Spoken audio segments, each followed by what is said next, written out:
Video start کرنے سے پہلے میری آپ دوستوں سے یہ گزارش ہے، اگر آپ میرے چینل پر نئے ہیں تو میرے چینل کو ضرور سے سبسکرائب کر دو اور بیل کے آئیکن پر لازمی سے کلک کر دو تاکہ میری ہر آنے والی ویڈیو آپ کو بر وقت مل سکے۔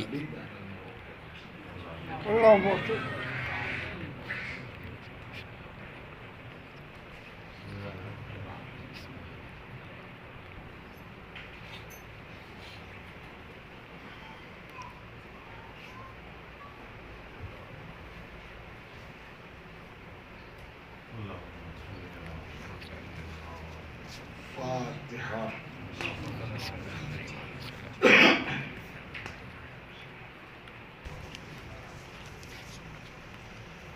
أعوذ بالله من الشيطان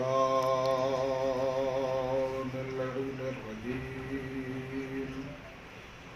بسم الله الرحمن الرحيم. الحمد لله رب العالمين، والصلاة والسلام على أشرف الأنبياء والمرسلين وخاتم النبيين وطه وياسين ومولانا ومولى الثقلين إمام الحرمين صاحب كعبة حسين جد الحسن والحسين أبي القاسم محمد. اللهم صل على محمد وآل محمد.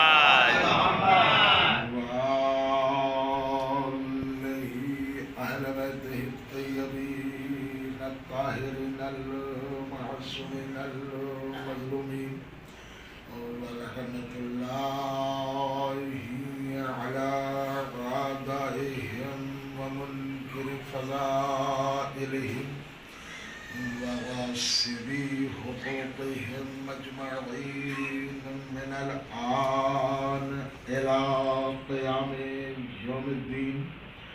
أما بعد، فقد قال الله سبحانه تبارك وتعالى في كتابه المبين، وهو أصدق الصادقين، وقوله الحق. بسم الله الرحمن الرحيم. يسألونك عن الروح، قل الروح من أمر ربي وما أوتيتم من العلم إلا قليلا. صلوات. اللهم صل على محمد وآل محمد. محترم سامعین و برادران ایمانی، چونکہ ایک مرحوم کے اِسال ثواب کی مجلس ہے، لہذا بڑی مناسبت سے قرآن مجید کی مشہور و معروف آیت کریمہ کہ جس میں پروردگار عالم نے روح کی ڈیفینیشن کو بیان کیا، روح کی تعریف کو بیان کیا. دیکھیے، جو انسان ہیں، جو ہم اور آپ ہیں، یہ دو چیزوں سے مل کر بنے ہیں. ایک کا نام ہے جسم اور ایک کا نام ہے روح. اب یہ بھی آپ کو دیکھنا ہوگا، کچھ چیزیں ہمارے سامنے ایسی ہوتی ہیں کہ وہاں کی ہوتی ہیں، اور کچھ چیزیں ایسی ہوتی ہیں جو یہاں کی ہوتی ہیں. اب انہیں پہچاننا ضروری ہے.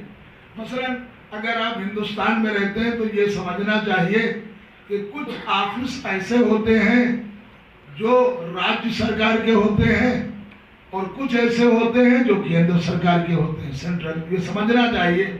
تو بالکل ویسے ہی انسان کا جسم اور ہے، انسان کے روح اور ہے. جسم ہے یہاں کی دین، مادہ ہے، یہ میٹریل ہے، اور یہ روح وہاں کی ہے. تو دونوں کو ملایا گیا تو ایک انسان بنا. میں تمہید ہے 2 سے 4 منٹ. دیکھیے، بہت سی چیزیں ہیں، اسی لیے معصوم نے فرمایا دعا یہاں کی چیز ہے اور سلوات وہاں کی چیز ہے. دعا جو ہے یہ یہاں کی چیز ہے اور سلوات وہاں کی چیز ہے. اسی لیے معصوم نے فرمایا دعا وہاں جا نہیں سکتی, سلوات یہاں رک نہیں سکتی. دعا وہاں جا نہیں سکتی اور سلوات یہاں رک نہیں سکتی. اس لیے کہ دعا وہاں کی چیز نہیں ہے, یہاں کی چیز ہے. سلوات وہاں کی چیز ہے. تو کسی نے پوچھا یا علی اس مشکل کا حل کیا ہے کہ جو دعا چلی جائے وہاں تک؟ تو کہا دعا سے پہلے 3 بار سلوات اور دعا کے بعد 3 بار سلوات. تو جب سلوات جائے گی تو تمہاری دعا بھی پہنچ جائے گی. سلوات جو ہے محمد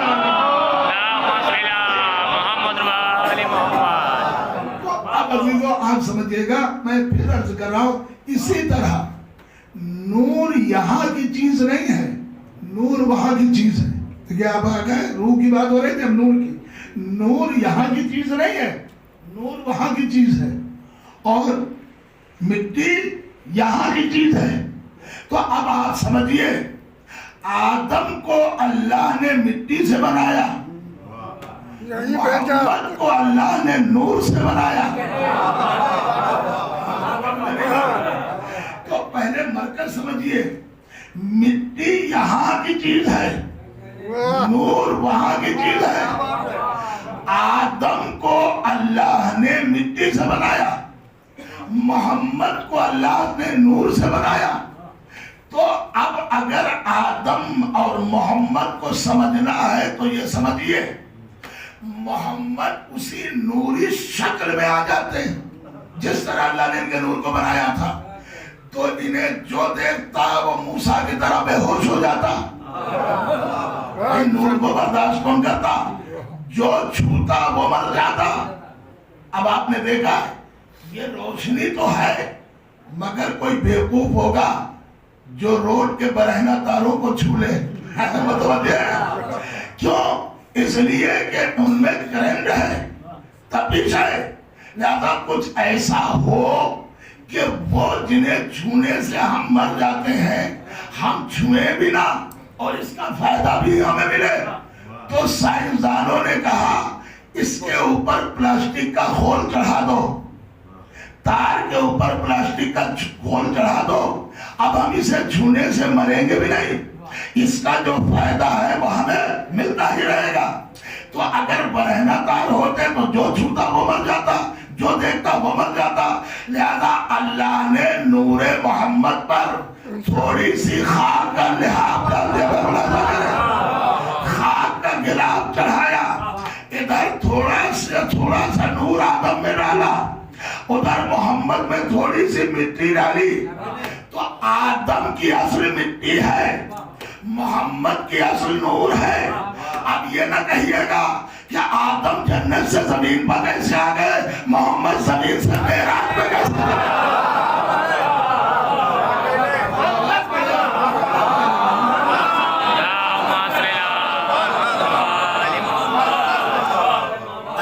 معراج پر وہی شک کر سکتا ہے جو آدمی اپنے باپ آدم کے یہاں آنے پہ شک کرے. میں ایک بات پھر عرض کر دوں کہ ڈاکٹر شنکر دیال شرما یہ ہندوستان کے پریزیڈنٹ بھی رہ چکے, انہوں نے ایک نظم کہی, مجھے دو اس کے فکرے. اچھا مجھے اتفاق یہ ہے کہ وہ نظم تو نہیں یاد ہے, میں ان کا ترجمہ سمجھیے مفہوم آپ کی خدمت میں عرض کر رہا ہوں. پوری نظم جو کہی ہے وہ قرآن کے اوپر کہی. آپ سوچئے یہ کون ہے؟ ڈاکٹر شنکر دیال شرما. پوری نظم قرآن کے اوپر کہی. انہوں نے کہا کہ قرآن عمل کی کتاب تھی, عمل کی کتاب تھی, لوگوں نے صرف ثواب کے لیے پڑھنے میں محسوس کر دیا. آگے کہتے ہیں مفہوم ہے اسی نظم کا کہ قرآن زندوں کی کتاب تھی, قرآن زندوں کی کتاب تھی, لوگوں نے اسے مردوں میں محسوس کر دیا. قرآن زندوں کی کتاب, زندہ دل کی کتاب ہے. قرآن طریقہ بتاتا ہے. تو سب سے پہلے قرآن کو سمجھنا کہ واقعی قرآن ہے کیا چیز. یہ عمل کی کتاب ہے. تو مولا علی نے فرمایا نہج البلاغہ میں بھائی کہیے تو آپ کے لیے کہہ دوں سبھی جنت کی، لیکن مولا علی نے فرمایا عمل سے پہلے جنت کی امید نہ کرنا. صلوات پڑھے محمد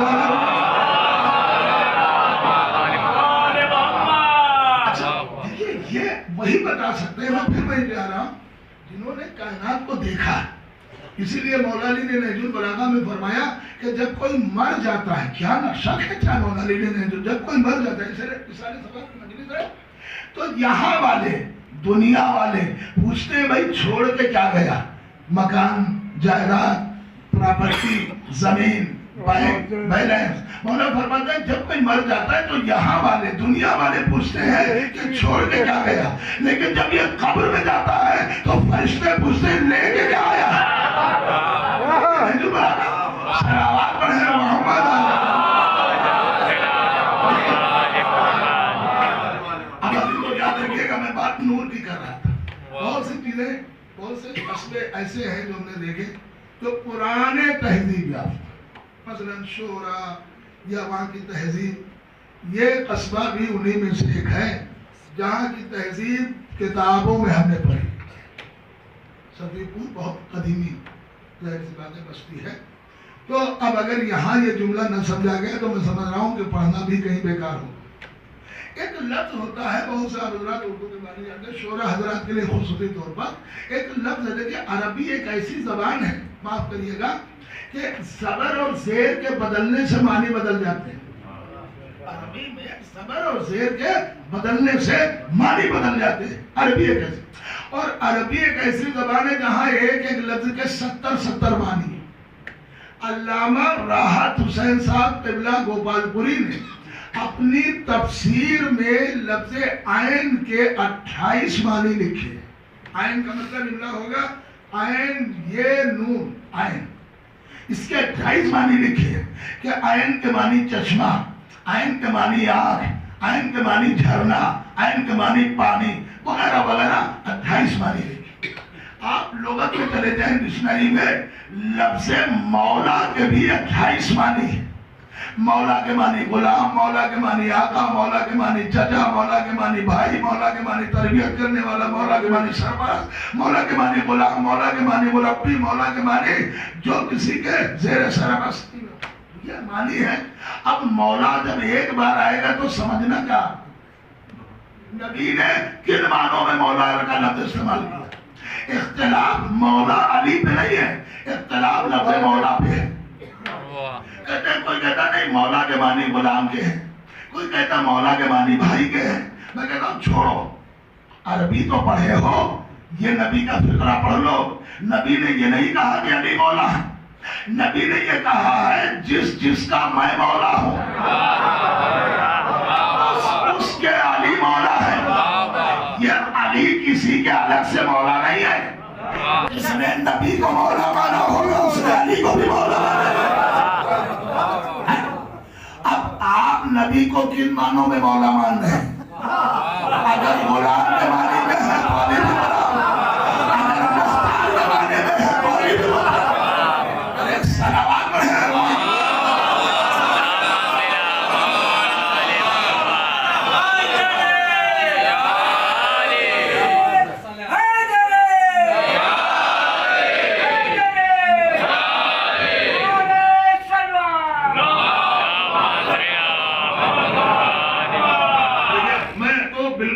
زبان کی بات پڑھ رہا ہوں. عربی میں ایک لفظ آتا ہے، ابھی میں درج کر رہا ہوں. بہت بڑے آیت اللہ نے کتاب لکھی ہے، تب میں پڑھا. میری تو ہمت نہیں پڑتی کہ میں یہ بیان کر سکوں، کیونکہ آواز بھی ریکارڈ ہو رہی ہے کہ میں کہیں بھاگ نہیں سکتا ہوں کہ میں نے نہیں پڑھا. ٹھیک ہے. عربی میں ایک لفظ آتا ہے کانا. کانا کے معنی ہوتے ہیں تھا. گزشتہ بات ہوتی ہے، گزشتہ گزری ہوئی بات یاد ہے. جیسے ہم آپ کہتے ہیں جب ہم آپ وہاں تھے تو یہ گزری ہوئی بات کے لیے کانا متوجہ ہو کر. اسی سے آگے ایک لفظ آتا ہے کنتو. کنتو کے معنی بھی تھے یا تھا. اب میں وضاحت کر دوں کہ من کنتو مولا ہو فہذا علی المولا کا ترجمہ کیا کیا. دیکھیں یاد رکھیے گا، پھر میں کہنے جا رہا ہوں چاہے جس طرح سنیے. آج عالم اسلام میں جتنے بھی فرقے مجھے اس سے کوئی مطلب نہیں. کوئی مسلمان کی ایک آواز آ جائے کسی فرقے کی کہ صاحب قرآن کی آیت میں کوئی اختلاف، کوئی سورے میں اختلاف، کوئی لفظ میں اختلاف، کسی بسم اللہ میں اختلاف، نہ آیت میں اختلاف، نہ پارے میں اختلاف، نہ سورے میں اختلاف، قرآن میں ہے کہ اختلاف؟ تو جب قرآن سب کا ایک ہے اور سب ایک ہی طرح پڑھتے تو پھر قرآن کے معنی میں کیوں اختلاف؟ قرآن کے ترجمے میں کیوں اختلاف؟ کہتے کہ جب ترجمے اور معنی میں اختلاف ہوا تو فرقے بندیاں ہوئی۔ بس اب میں نے سوال کیا یہ تو بتاؤ کہ بھیا قرآن میں اختلاف کیوں نہیں ہے یا ترجمے میں کیا اختلاف کیوں ہے؟ کہا مولانا آپ کو اتنا بھی نہیں معلوم، قرآن اللہ نے بنایا، ترجمہ بندوں نے بنایا، جسے اللہ بناتا ہے اختلاف اس میں نہیں ہوتا۔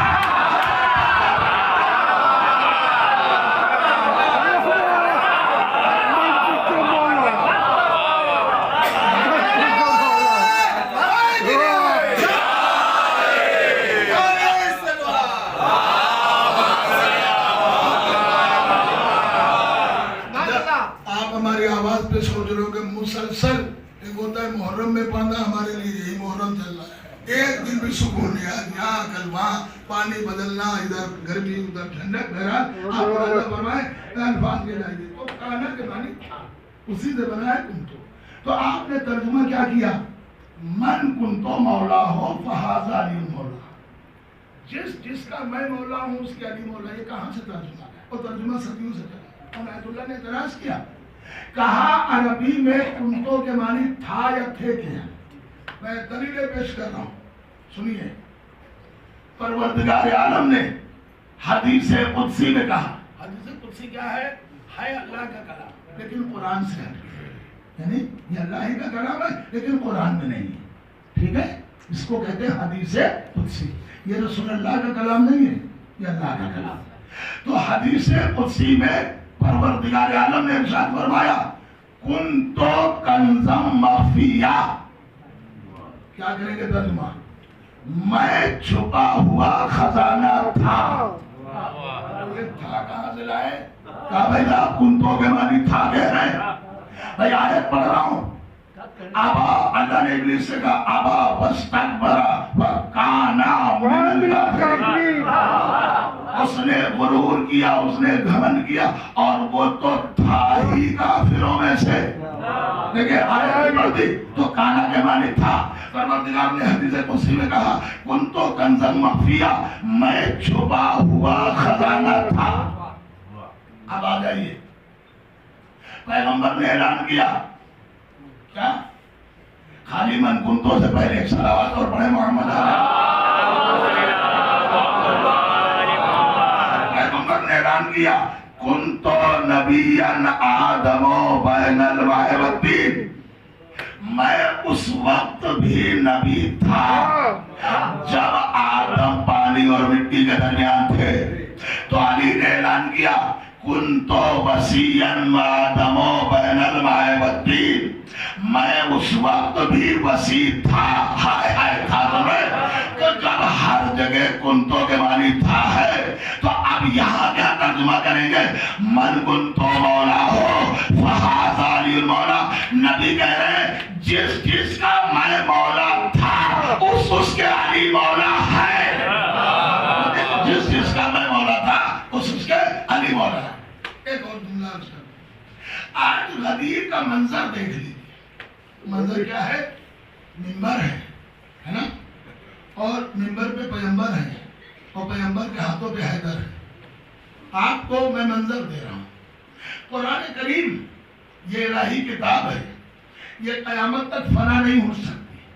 مولا علی نے فرمایا بڑے سے بڑا ظالم حاکم اگر قرآن کے مٹانے کو سوچے گا تو وہ مٹ جائے گا، قرآن باقی رہے گا۔ مگر میں کچھ سوچ رہا ہوں، میں نے ایک جگہ کتاب میں تاریخ پڑھی ہے جس کا کوئی وارث نہیں ہوتا وہ چیز مٹ جاتی ہے۔ میں نے دیکھا راستے میں مکان کھڑا تھا، اب دیکھیں یہ مثال دے رہا ہوں حقیقت نہ سمجھیے، مکان کھڑا تھا۔ میں نے کہا بھئی یہ کیا ہے؟ کہا صاحب اس کا کوئی وارث ہی نہیں ہے۔ میں نے بچے کو دیکھا جس نے سر پہ ٹوپی نہیں، پیروں میں نالین، کپڑے پھٹے ہوئے، بال الجھے ہوئے۔ میں نے کہا یہ کیا؟ کہا اس کا باپ مر گیا، اس کا کوئی وارث نہیں۔ تو اس کا مطلب ہے جس چیز کا کوئی وارث نہیں ہوتا ہے وہ چیز فنا ہو جاتی ہے، مٹ جاتی ہے، برباد ہو جاتی ہے۔ قرآن کا 14 صدیوں سے اسی انداز پر باقی رہنا بتا رہا ہے کہ اس کا وارث ہے۔ آواز پڑھے محمد۔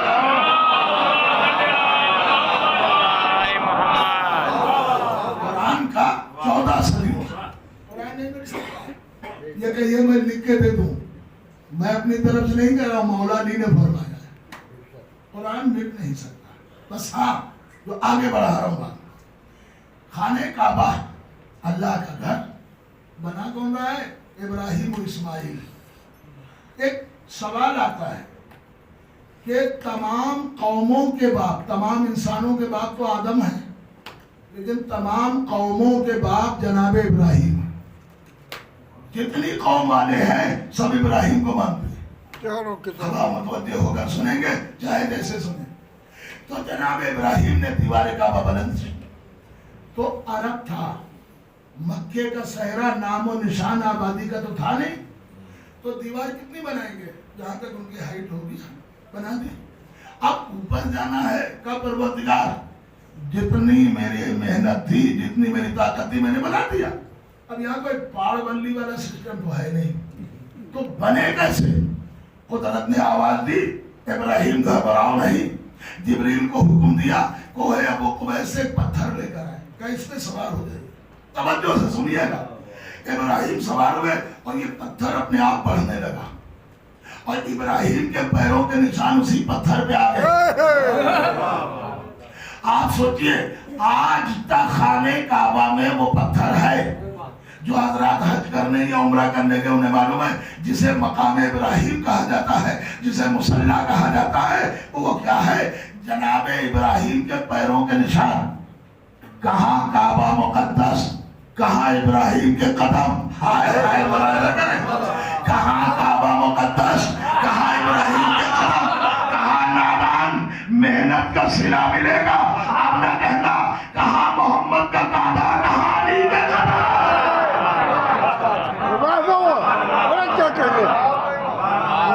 صلوات پڑھے محمد۔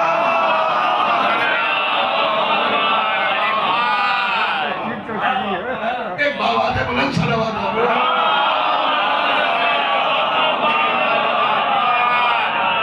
اچھا دیکھیے، پھر میں اگر آپ سمجھ رہے ہو تو بات آگے بڑھا۔ ابراہیم نے پتھر پہ قدم رکھے، پتھر پہ آپ بڑھنے لگا، دیوار بڑھنے لگی، ہو گیا کام اس کا۔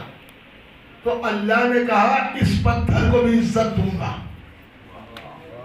کیوں میرے معبود؟ اس نے کیا کیا؟ کہا اس نے میرے نبی کو بلند کیا، اس نے میرے نبی کو بلند کیا۔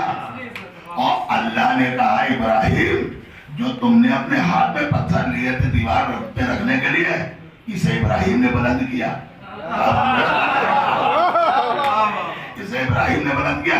اللہ نے کہا اس پتھر کو بھی عزت دوں گا، یہ پتھر میرے نبی کے ہاتھ پہ آیا ہے، پتھر میرے نبی کے ہاتھ پہ آیا ہے، اسے بھی عزت دوں گا۔ اب یہ کعبے میں جب پتھر لگ جائے گا تو قیامت تک لائق تعظیم ہو جائے گا، متوجہ ہے؟